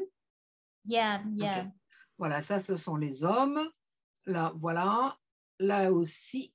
These are the masters, right? No, he is just an ordinary fellow, but he is responsible for some affairs, Okay. religious affairs. OK. Donc, lui, c'est un membre quasi ordinaire, mais qui quand même a des responsabilités sérieuses. But this man, we see him a lot. He's a sort of master, isn't he? Yeah. How to say? He is not a master. He just stand besides a grandmaster. Alors, c'est une espèce de bras droit, voilà, de grandmaster. Voilà. D'accord.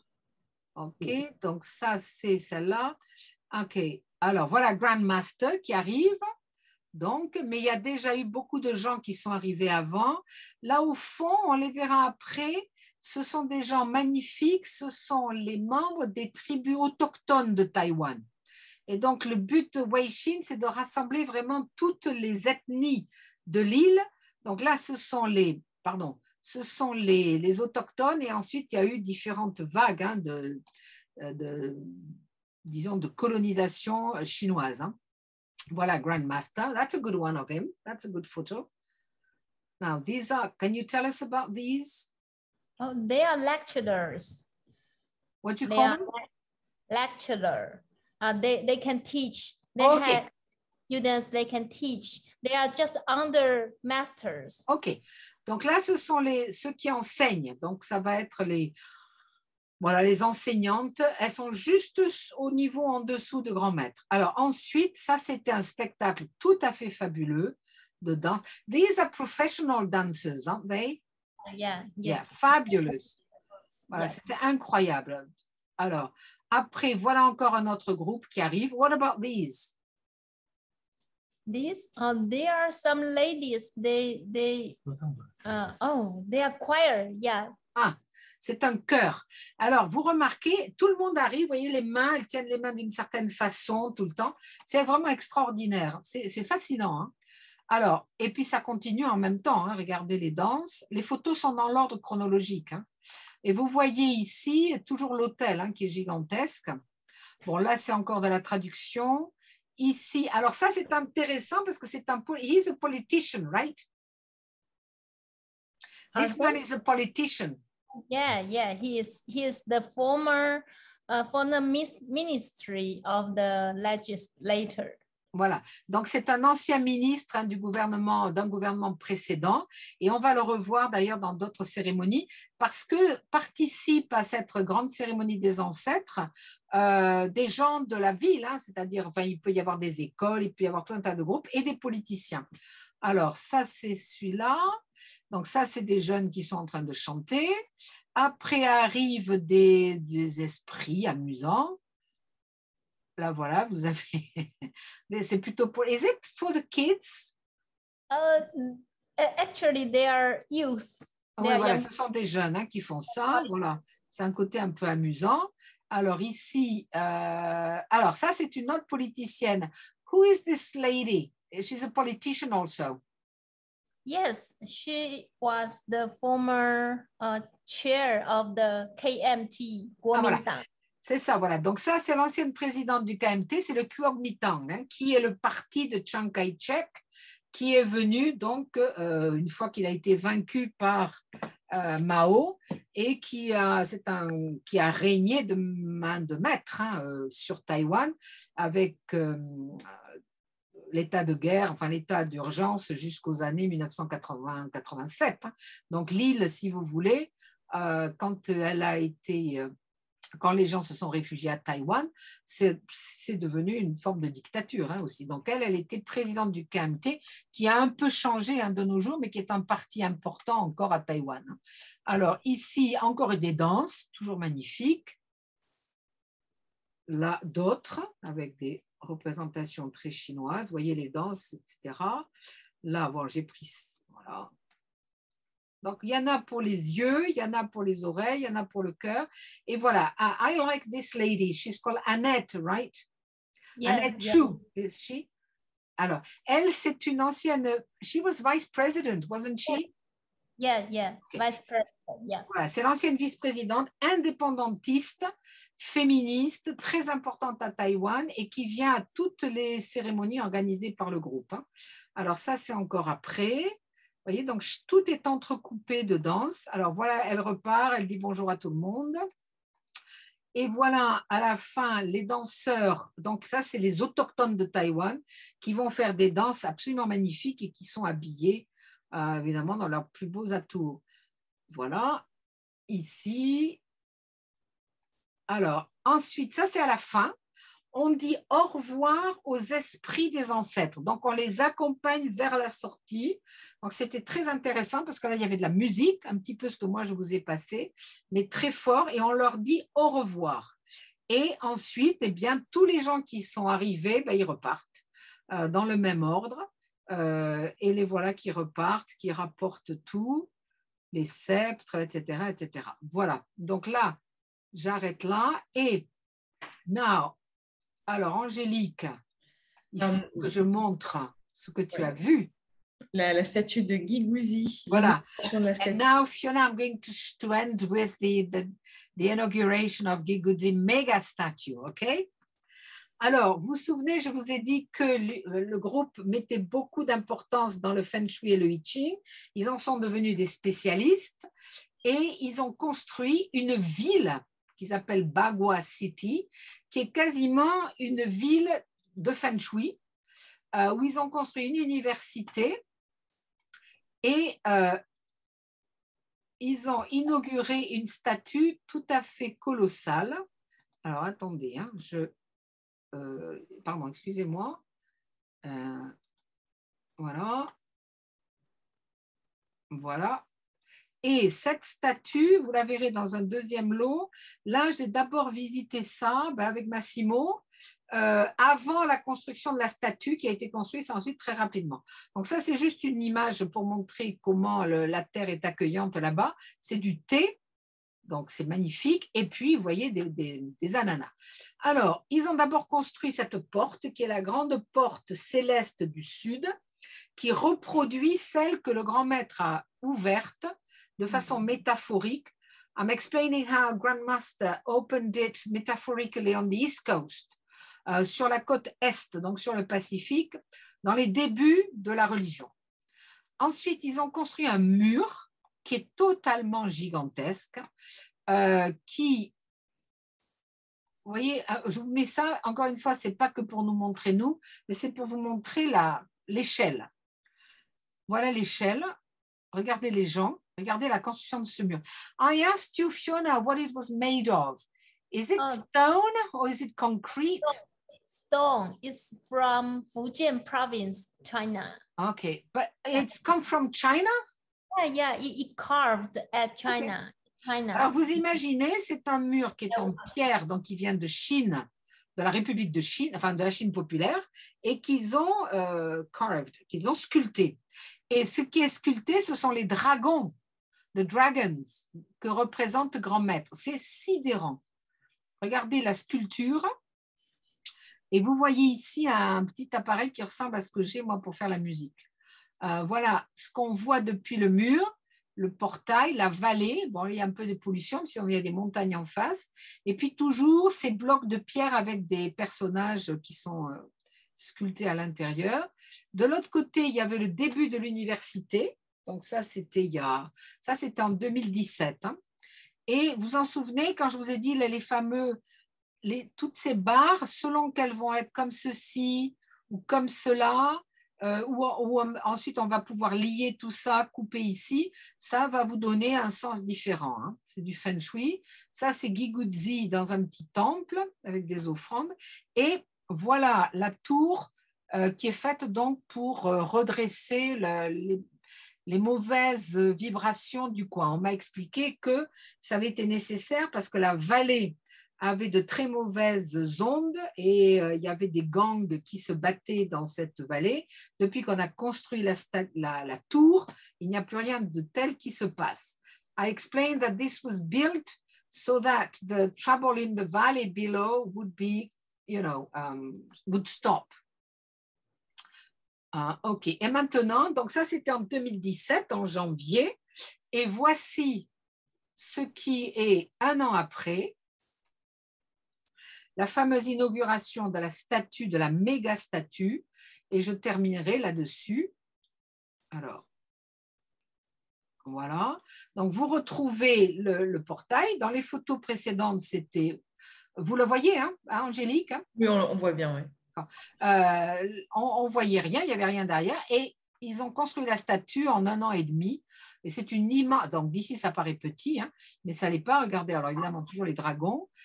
Vous allez voir ici les dragons qui montent l'escalier pour la cérémonie. On était moins nombreux hein, que pour la cérémonie des ancêtres. Et là, c'était Massimo et Fiona avaient organisé notre congrès annuel du CESNUR au même moment, ce qui fait qu'on avait à la fois le congrès et puis cette fête extraordinaire pour le premier jour. Quand je dis extraordinaire, le mot est vraiment extraordinaire. Heureusement, il pleuvait parce que c'était en fin juin et il aurait pu faire une chaleur absolument insupportable, mais il a plu un petit peu. Alors voilà une partie de la foule, nous on était assis par là. Vous voyez, Guy Guzzi est recouvert d'un grand voile. Et puis, on a une cérémonie qui va durer 2-3 heures quand même, avec tout un tas d'animations. Ça, ce sont des jeunes qui se battent avec ces arts martiaux. Ensuite, on a ça, ce sont les divinités taoïstes de Weishin qu'il y a sous le mur. Vous voyez le mur ici, un petit peu du mur. Ensuite, voilà, ça c'est... Bien. Ensuite, voilà, ça, ce sont les petits jeunes quand ils ont fini. Là, ce sont des amis qui sont toujours invités aussi, qui sont des membres de la religion vietnamienne Cao Dai. Donc, je crois qu'on a des Vietnamiens qui nous regardent, des semi-Vietnamiens, et ce sont les amis de Cao Dai. C'est Tram Can, qui est devenu un ami, qui parle parfaitement français, colonisation oblige, et c'est le cardinal, hein, il me semble bien, des Cao Dai. Voilà à nouveau les politiciens. Annette, qui est là, juste en face de nous, et elle est toujours habillée de manière extraordinaire. Puis, à un moment donné, il y a la police. Is it the police or is it the army? Which one? Well, the people here. Oh, yeah. They are students. Students. Okay. Okay. But they study to be policemen? Yeah. Ok. Bon, ce sont des élèves policiers. Voilà, d'accord. Ensuite, voilà grand maître qui arrive. Il a un problème de pied, donc on est obligé de le tirer comme ça. Voilà. Alors, tout est toujours filmé hein, en permanence et c'est pour ça que dès le lendemain, vous avez le CD avec toutes les vidéos, mais malheureusement, je ne peux pas vous le montrer. Alors, je terminerai avec la statue extraordinaire de Guy Guzzi dévoilée. Enfin, voilà, elle est dévoilée, mais je terminerai avec les feux d'artifice. Donc, moi-même et quelques autres personnes, je pense que c'est parce que je ne suis plus toute jeune, donc j'ai été choisie pour ça, on a été appelés à aller couper les cordons, donc à couper le ruban, si vous voulez, qui revêtait la statue. Mais on était très nombreux parce que si vous vous souvenez, il y a beaucoup de rubans. Hein. Donc là, il y avait un énorme ruban au pied qu'on est allé couper. Et on nous a offert sur un plateau des ciseaux en argent, des gants. On a dû mettre des gants blancs. I'm explaining how we had to put the gloves and use the special scissors. Et puis une enveloppe avec de l'argent, puisque c'est une tradition. Donc je sais plus, je sais plus combien, mais c'était plusieurs dollars. Alors voilà les grands maîtres qui prononcent évidemment un discours. Ça c'est le président du groupe coréen. Parce que les 3 groupes, le coréen dont vous avez déjà entendu parler, les Cao Dai et Weishin, ont signé en même temps, je ne le montre pas parce qu'on n'a pas le temps, mais ce qu'ils appellent un mémorandum d'accord. Ils ont décidé qu'ils seraient toujours étudiés les 3 en même temps, donc il va falloir absolument que je fasse quelque chose sur les Cao Dai. Now I have to present the Cao Dai at some point, but I haven't studied them. Et ils sont toujours ensemble, ils se voient toujours ensemble. Là, vous allez avoir à la fin aussi des danses des autochtones. Regardez qui c'est. Fiona. Do you recognize yourself, Fiona? It's me, yeah.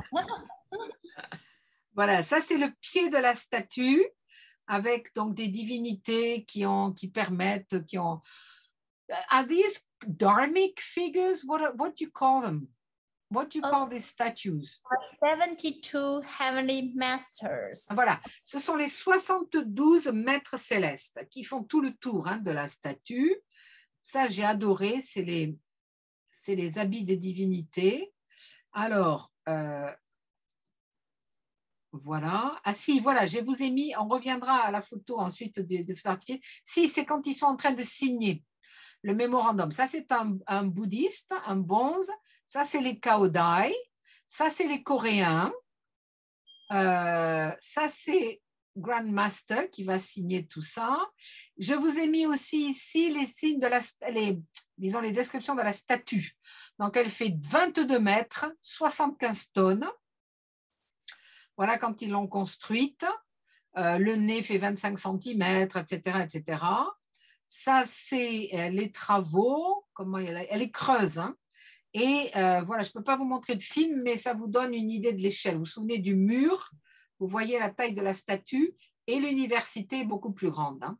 Et derrière, il y a encore des petits temples et tout ça. Et ça domine la vallée qui va vers le sud. Alors maintenant, je termine par les photos du feu d'artifice.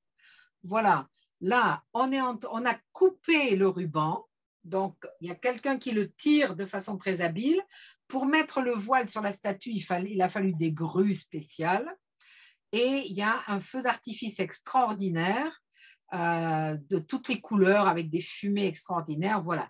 Et je termine là-dessus sur cette photo. Voilà.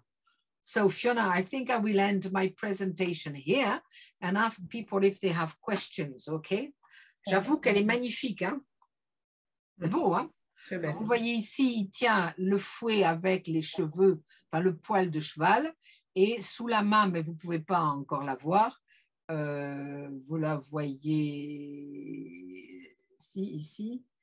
Voilà, ça c'est donc le compas du Feng Shui. Voilà. Donc, je remercie Fiona. Et est-ce qu'il y a maintenant, traditionnellement, des questions? Do we have questions? Thibaut has a question. Alors, Thibaut, vous pouvez parler en anglais ou en français, hein, mais bon. D'abord, merci pour cette petite présentation d'un groupe que je ne connaissais pas. Et la question que je me pose, c'est quelles sont les langues utilisées dans les rituels? Est-ce qu'on est sur une langue du mandarin de la Chine, Han, ou est-ce qu'on est sur la langue taïwanaise locale? Tu traduis? Fiona, Thibaut is asking which languages or which language is or are used during the rituals. Do you use Chinese or a local Taiwanese language? We use in the rituals. Sorry, that was not the question, Angelique. What was the question? No, that Taiwan and China use two different versions of Chinese, simplified Chinese and classic Chinese. These are two, if you use a machine to translate, these are two different languages. So the question is whether in the ritual they use simplified Chinese or classic Chinese. Okay. The question can be both, actually. Yeah. Yeah, but what language do you use? Oh, mostly we use dialects, Taiwanese language when we are conducting the ritual. Okay. Including chanting and many communication, we use our dialects. D'accord. Donc, vous avez compris, hein, Thibaut, mais pour tout le monde, ils utilisent le chinois de Taïwan, en fait, hein, donc ce qu'elle appelle même un dialecte. Voilà, OK. Est-ce que vous avez d'autres questions, Thibaut, ou d'autres questions de quelqu'un? Moi, j'ai toujours plein de questions, mais je peux laisser les Allez-y. C'est une question pour savoir si la vision qu'ils ont de Dieu, j'ai entendu plusieurs fois parler de Dieu, est-ce qu'elle est comparable à la vision de Dieu telle qu'on l'a en Occident? Is there a God in a Western understanding of the concept or not? You mean un monothéiste, un Dieu monothéiste? Bon, je peux deviner la réponse, mais je la laisse répondre.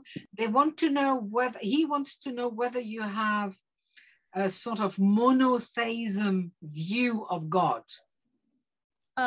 Because of translation.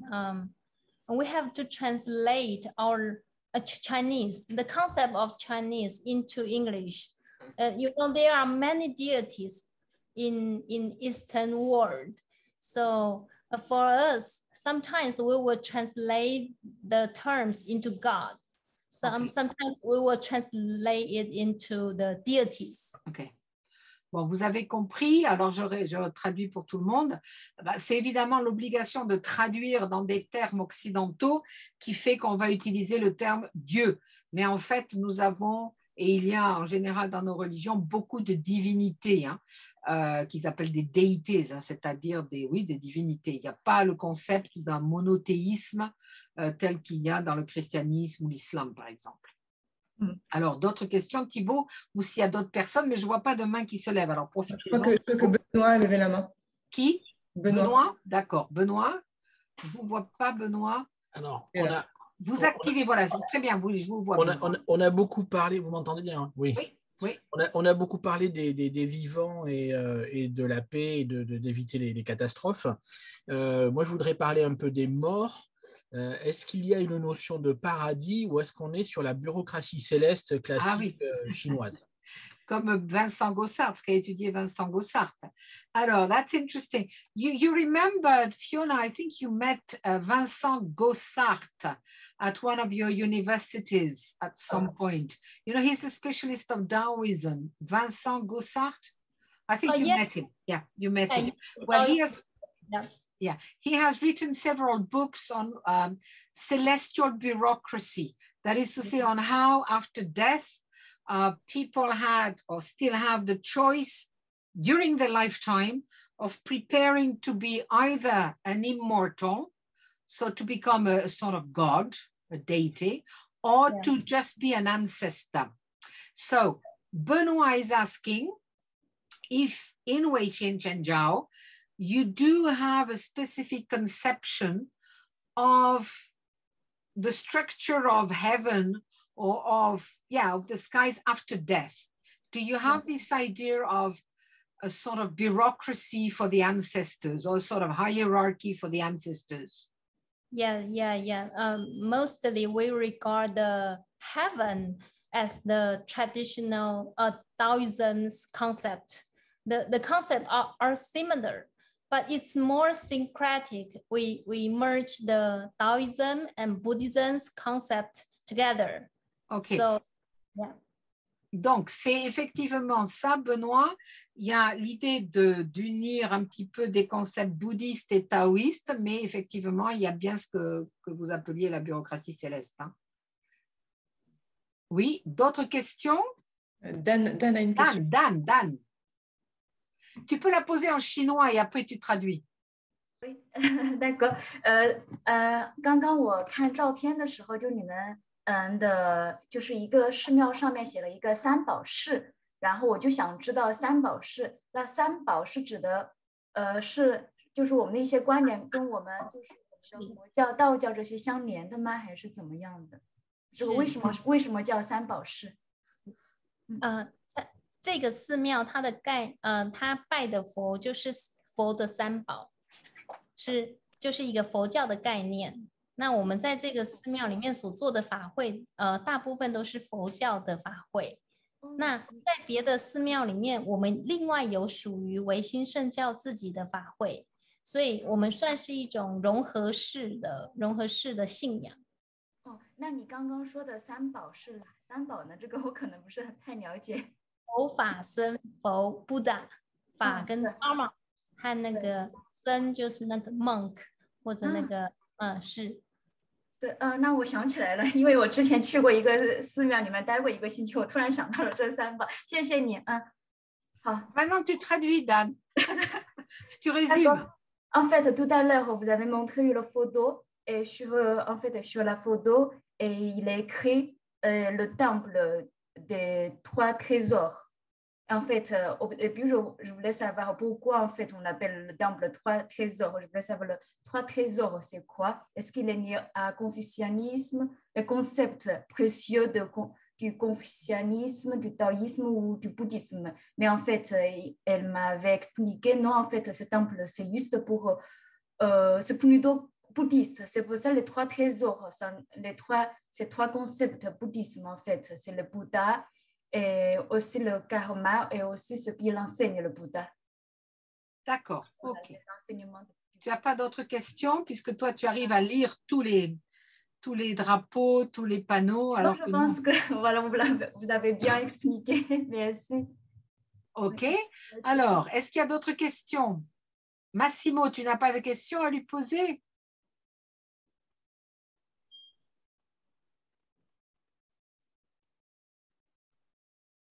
Yes, I believe we can ask some question to Fiona about whether the ancestor ceremonies are finished or there is a plan to do more ancestor worship ceremonies in the future.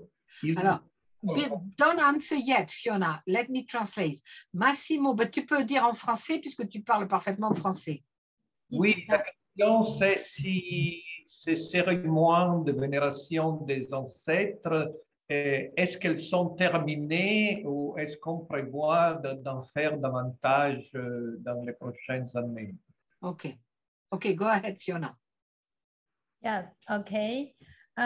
Actually, at the beginning and in 16 years ago, Grandmaster, he decided to hold just 3 times of ancestor worship ceremony because it spends a lot.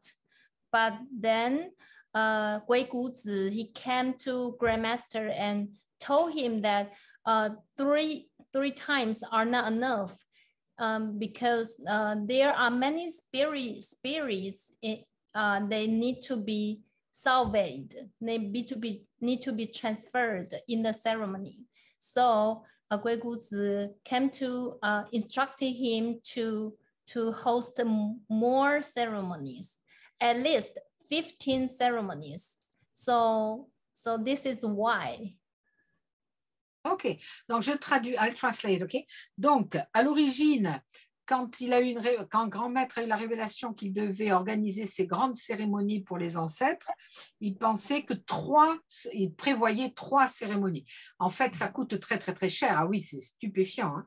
Donc, il pensait que ça suffisait. Mais Gui Guzi lui a dit, c'est pas possible, il y a trop d'ancêtres dont nous devons transférer les noms, transférer, je pense, dans un domaine pour les pacifier, les sauver d'une certaine façon. Et donc, il faut que tu en organises davantage. Donc, il faut en organiser 15. So, are there more that you are planning right now? Are you planning more right now? Yeah. Next year, we are going to host the ceremony in Bagua Holy City. OK. Donc, il va y en avoir une l'an prochain dans la cité Bagua que je vous ai montré à côté de la statue de Gui Guzi. Très bien. Yeah. So, because the Bagua Holy City is a sacred place of Weixing Shengjiao, so all the spirits and the ancestors can be transferred to the Western Pure Land. Voilà. Donc l'idée c'est donc d'organiser ça dans l'espace de Bagua que je vous ai montré à la fois en 2017, donc sans la statue, puis après avec la statue 2018, parce que c'est dorénavant leur terre sacrée. D'ailleurs, déjà avant de s'installer là, Grand Maître avait senti que c'était un espace qui, d'un point de vue de tous les calculs de Feng Shui, je l'ai lu dans divers textes, était véritablement exceptionnellement bon. Et donc, tous les esprits peuvent se réunir là, et donc l'an prochain, ça sera organisé là, et je pense que la plupart de leurs grandes fêtes seront organisées là, et pas dans un stade, etc., etc.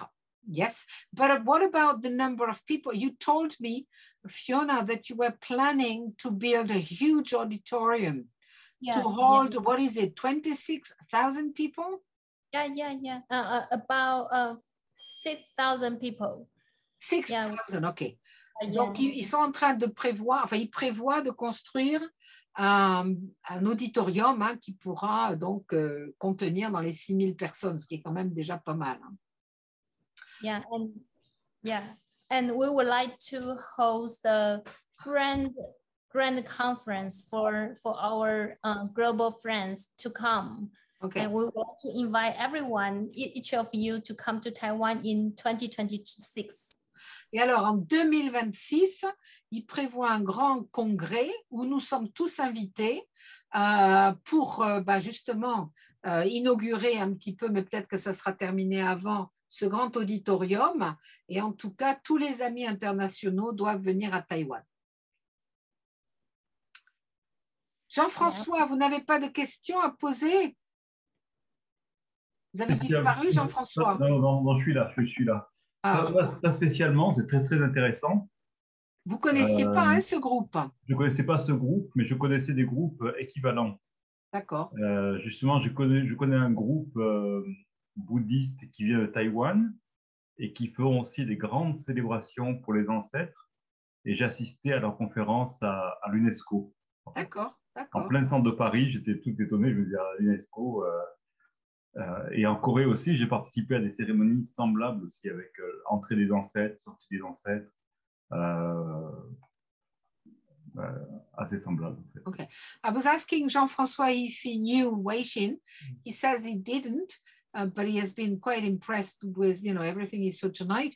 But he has witnessed or he has participated in ancestor ceremonies in Korea and even in Paris, because there's a Taiwanese Buddhist group that organized one at the UNESCO building. The UNESCO is in Paris, and he attended one. Vous vous souvenez pas du nom, Jean-François, du groupe? Le maître, c'est Master Kung. Master Kung, do you know him in Taiwan, Fiona?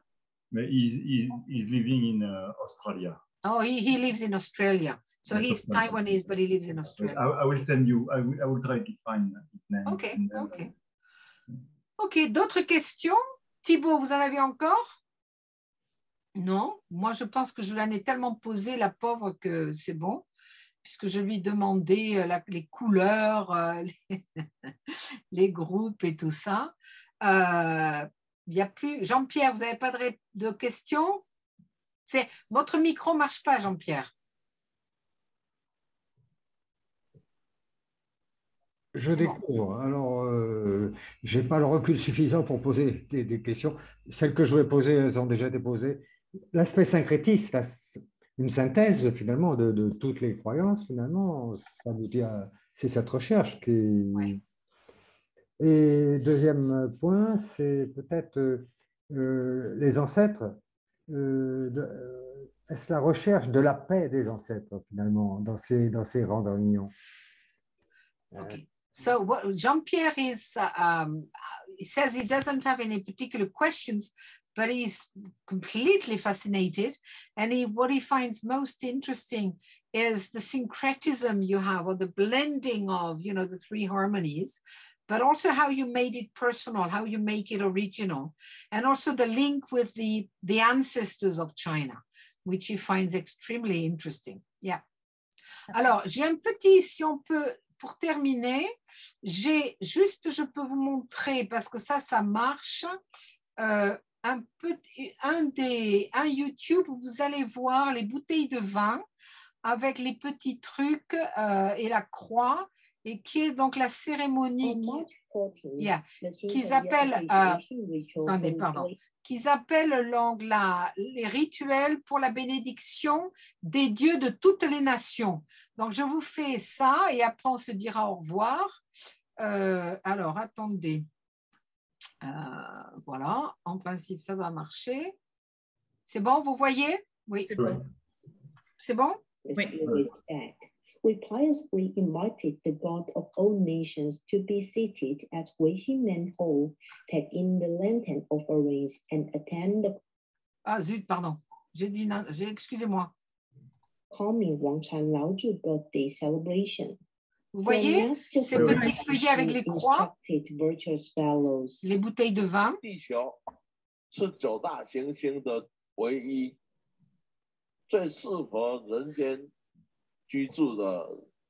Donc, c'est une annonce du paradis, de la terre pure. Et Taïwan alors je baisse un peu le son, Taïwan fonctionne comme un bateau qui nous amène, attendez, je le baisse parce qu'en fait, il parle que chinois. Donc, pardon, il n'y a que Dan qui peut comprendre. Mais c'est l'idée que Taïwan est un bateau qui va permettre aux âmes d'être transférées à la fois dans l'espace céleste, mais également qui va pouvoir amener, grâce à ce rituel qui permet de bénir et d'en appeler au Dieu de toutes les nations, de réunir donc sur ce bateau qu'est Taïwan et de préparer le paradis de la terre pure et de voir le monde entier comme une famille.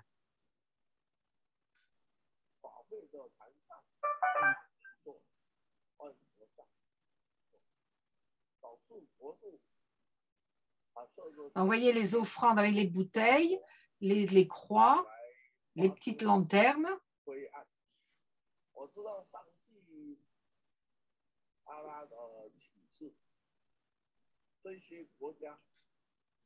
Et aussi, c'est la bénédiction pour les pays qui vont souffrir de la sécheresse, qui n'auront pas de bonnes récoltes et qui risquent d'entrer en guerre. C'est horrible. Donc nous prions le Dieu de toutes les nations pour garder les 196 pays de notre planète et notamment à ces pays qui manquent de mérite. Nous prions les dieux qui leur épargnent les catastrophes. Donc nous prions le Dieu de toutes les nations pour qu'ils éliminent les désastres et qu'ils résolvent les griefs, c'est-à-dire qu'ils mettent un terme aux griefs entre les humains. Et si on parle de Taïwan et de la Chine, il est très important de voir que le monde est une seule famille.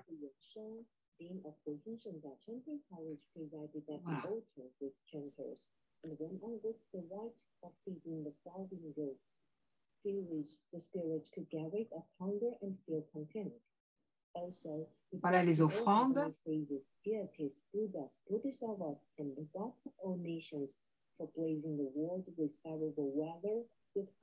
Donc, c'est pour qu'il y ait du temps, le temps soit bon, permette les bonnes cultures.